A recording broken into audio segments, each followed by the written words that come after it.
नमस्कार मित्रांनो, ठरलं तर मग या मालिकेच्या आजच्या भागात आज आपण बघणार आहोत. अर्जुन सायलीला म्हणत असतो की मला खरंच कळत नाही आहे की अस्मिताईवर रागवायचं की तुमच्यावर. जर हे तुम्ही मला आधीच सांगितलं असतं तर एवढा मोठा प्रॉब्लेम क्रिएटच झाला नसता. तर सायली म्हणते की सर, मला काय माहीत होतं की अन्नपूर्णा आजी अस्मिताताईंना मारतील. मला जर हे सर्व आधीच माहीत असतं तर तुमचा राग पत्करून मी आधीच सांगितलं असतं तुम्हाला. अर्जुन म्हणतो की पूर्णा आजीने अस्मिताताईला मारलं हे तर करेक्टच होतं. अस्मिताईला हे कळायला पाहिजे की ती किती चुकीचं वागतेय. तर सायली म्हणते की पण असं काहीतरी झालं की वातावरण किती गढूळ होतं आणि सगळे दुखावले जातात. आणि अन्नपूर्णा आजींना तर किती त्रास झालाय बघताय ना तुम्ही. अर्जुन म्हणतो की तिच्याशी मी बोलेल आणि पूर्णा आजीचं टेन्शन तुम्ही घेऊ नका. उलट घरातलं कोणाचंच टेन्शन घेऊ नका तुम्ही. आणि हो, माझ्या फॅमिलीचं मी बघून घेईल. आणि तुम्ही वारंवार हे विसरू नका की तुम्ही या फॅमिलीचं कोणीच लागत नाहीत. सायलीला थोडंसं वाईट वाटतं. सायली म्हणते की नाही विसरणार सर, कधीच विसरणार नाही की मी या फॅमिलीची कोणीच लागत नाही. पण आता माझ्या डोक्यावर जे छप्पर आहे ना, त्यासाठी हे सर्व मी करते असं समजा. अर्जुन म्हणतो की हो, मला माहिती आहे तुम्ही माणुसकीच्या नात्याने हे सर्व करताय, परंतु तुमच्या चांगल्या वागण्याने तुम्ही सगळ्यांशी मिक्सअप होत चाललायत. तुमच्यातला आणि पूर्णा आजीतला डिस्टन्स जर कमी झाला तर ते आपल्याला खूप महागात पडेल. सो प्लीज तुम्ही जास्त चांगलं वागू नका आणि ह्या प्रकरणाचं जास्त टेन्शन घेऊ नका तुम्ही. अस्मिताईचं बिल मी उद्या भरून टाकेल. आता तुम्ही आराम करा असं म्हणून अर्जुन तिथून निघून जातो. तर सायली मात्र उदासच असते. तर इकडे पूर्णा आजी विचार करत असते आणि पूर्णा आजीला घडलेला सर्व प्रकार आठवत असतो. पूर्णा आजीला आठवत असतं की कल्पना म्हणालेली असते की सायली हे लपवण्याचा प्रयत्न करतीये की तू 10 लाखांचं कर्ज करून ठेवलंय. हे वसूल करायला जेव्हा घरात माणूस उभा राहिला ना, तेव्हा सायलीला हे सर्व समजलंय. माफ करा मित्रांनो, पण जर तुम्ही चॅनलवर नवीन असाल किंवा अजूनही चॅनलला जर सबस्क्राईब केलं नसेल तर प्लीज सबस्क्राईब करा आणि बेल आयकॉनवरही क्लिक करा. स्टार प्रवाहावरील सर्व मालिका तुम्हाला आमच्या चॅनलवर बघायला मिळतील. धन्यवाद. अर्जुन म्हणतो की खरं तर मी आधीसुद्धा कन्फ्यूज होतो की सायलीने सर्वांचे कार्ड का जमा करायला सांगितले, परंतु आत्ता मला हे कळलं. आणि पूर्णा आजीने जे अस्मिताच्या कानाखाली ठेवून दिलेली असते त्या गोष्टीचं सुद्धा पूर्णा आजीला थोडंसं वाईटच वाटत असतं. तर इकडे प्रिया विचार करत असते की आता ही म्हातारी सायलीला ॲक्सेप्ट करते की काय, आणि जर असं झालं तर सगळंच संपलं. तितक्यातच रविराज तिथे येतो आणि म्हणतो की तन्वी, तू काल चिडली आहेस ना माझ्यावर. प्रिया म्हणते की नाही. रविराज म्हणतो मला माहिती आहे की तू काय विचार करते असते.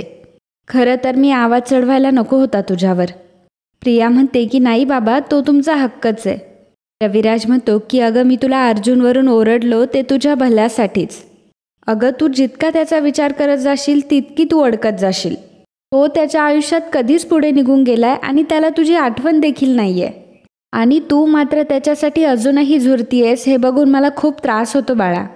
अगं, त्याने त्याचा मार्ग निवडलाय तर तूही तुझा मार्ग निवड. प्रिया मनात म्हणत असते की मी सुद्धा माझा मार्ग कधीच निवडलाय रे किल्लेदार.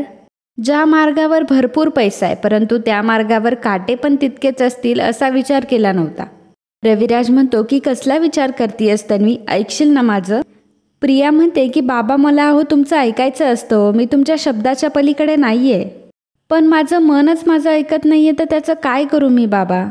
रविराज म्हणतो की बाळा, आता तुला तुझ्या मनावर ताबा ठेवायला हवा आणि ज्या माणसावर तू प्रेम करतीयस ना त्याची लायकीच नाहीये बाळा.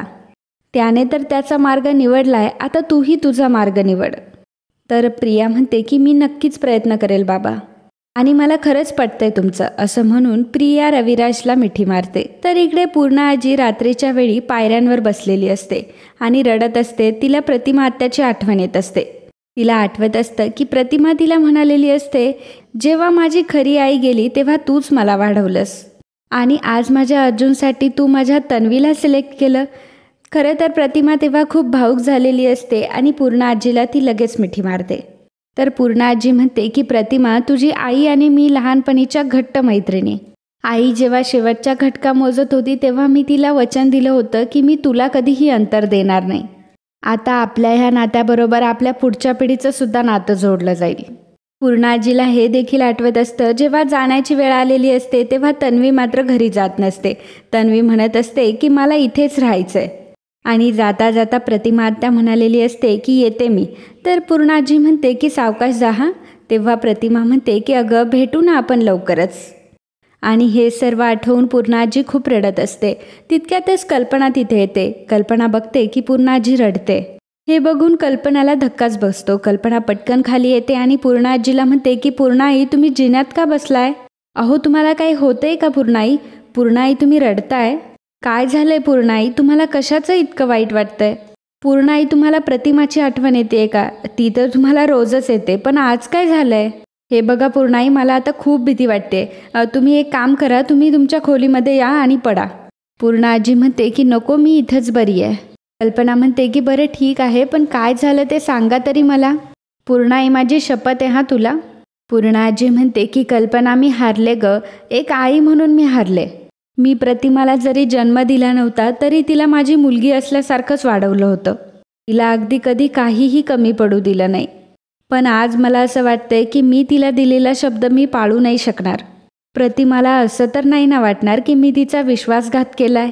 कल्पना म्हणते की असं का वाटेल तिला पूर्णाई? पूर्णाजी म्हणत असते की जेव्हा ती परत येईल तेव्हा मी तिला काय तोंड दाखवू ग? मी तिला कसं समजावून सांगू की तिला दिलेलं वचन मी कसं आणि का मोडलं हे मी कसं समजावून सांगू तिला? कल्पना म्हणते की पूर्णाई, मला अजूनही नीट कळत नाहीये की तुम्ही नक्की कशाबद्दल बोलताय. तर इकडे सायली ही झोपलेली असते आणि अर्जुन मात्र एरझरे घालत असतो. त्याच्या मनात खूप विचार चालू असतात आणि अचानक टेबलवरचं एक पुस्तक खाली पडतं. आवाज झाल्यानंतर सायली दचकून उठते आणि म्हणते की काय झालं? त्यावर अर्जुन म्हणतो की काही नाही, पुस्तक पडलंय. तितक्यातच सायलीला कोणाच्या तरी बोलण्याचा आवाज येतो. सायली अर्जुनला म्हणते की सर, अहो कोणाच्या तरी बोलण्याचा आवाज येतोय. अर्जुन आणि सायली दोघंही बाहेर येऊन उभे राहतात. तर पूर्णाजी म्हणत असते की मी अर्जुन आणि तन्वीच्या लग्नाबद्दल विचार करतीये. नाही, अर्जुन सायलीच्या. तर सायली आणि अर्जुन हे बाहेर आलेले असतात. सायली बघते की पूर्णाजी खाली बसलेले आहेत. तिलाही मोठा धक्का बसतो. तर सायली लगेचच खाली जायला लागते. अर्जुन तिला थांबवतो. अर्जुन म्हणतो की थांबा, काहीतरी सिरियस बोलताय त्या. आय थिंक काहीतरी इश्यू झाला असेल. सायली म्हणते की अहो पण त्या रडताय. अर्जुन म्हणतो की मम्मा आहे ना, मम्मा बघून घेईल, डोंट वरी. कल्पना पूर्णाजीला म्हणत असते की पूर्णाई, मी तुम्हाला किती वेळा सांगितलंय की आता अर्जुन आणि सायलीचं लग्न तुम्ही स्वीकारायला हवंय. म्हणजे तन्वी चांगली मुलगी आहे. पण त्यावर पूर्णाजी म्हणते की थांब कल्पना, तू मला हे किती वेळा पटवून देण्याचा प्रयत्न केलायस, पण प्रत्येक वेळी मी तिकडे दुर्लक्ष करत आली आहे. पण जे काम कानावर पडलेले शब्द करू शकत नाही ते काम डोळ्यांनी दिसणाऱ्या गोष्टी करतात. मी सायलीचा रागराग करत होते, परंतु ते तन्वीच्या प्रेमापोटी. प्रतिमाला दिलेलं वचन आठवून मी सायलीला दूर लोटत होते. पण मला जे सतत दिसतंय ते मी कधीपर्यंत नाकारू? कल्पना म्हणते की म्हणजे? पूर्णाजी म्हणते की सायली या घरातल्या प्रत्येकाच्या आनंदासाठी धडपडतीये. पण मी तिला कधीही माफ केलं नाही. तरीही तिने माझा वाढदिवस माझ्या अगदी मनासारखा साजरा केला. आणि तेही कोणी न सांगता. अस्मिता सायलीसोबत कधीही चांगलं वागले नाही. पण जे क्रेडिट कार्डचं झालं तेव्हा दुसऱ्या एखाद्या मुलीने नंदेवर सूड उगवला असता. पण सायलीने काय केलं तर तिला पाठीशी घातलं. वायफळ खर्च न करण्याचा धडा दिला.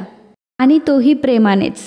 कल्पना म्हणते की अगदी बरोबर बोलताय पूर्णाई. याचा अर्थ हे सर्व तुम्हालाही जाणवत होतं. पूर्णाजी म्हणते की जाणवलं तर केव्हाच होतं ग, जेव्हा विमलचा अपघात झाला आणि सायलीने तिला दटवलं होतं आराम करण्यासाठी. आता फक्त मला जाणवत नाहीये तर पटतंय पण सगळं. हे ऐकून कल्पनाला खूप आनंद झालेला असतो आणि वरून सायली आणि अर्जुन देखील ऐकत असतात. सायलीला देखील खूप आनंद झालेला असतो, परंतु कुठेतरी अर्जुनला थोडंसं वाईट वाटत असतं.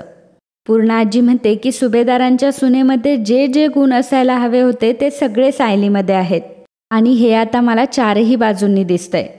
आता मी तिला नाकारण्याचा कधीही करंटेपणा करणार नाही.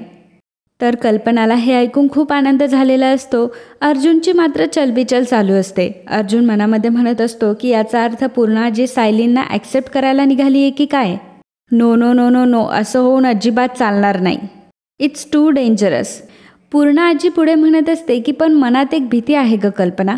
कल्पना विचारते की कसली? पूर्णाजी म्हणते की जर मी सायलीला माझी नातसून म्हणून स्वीकारलं तर मग तन्वीचं काय होईल आणि मग तिच्या भविष्याचं काय? आणि म्हणूनच मी माझ्या परीने एक मार्ग शोधलाय.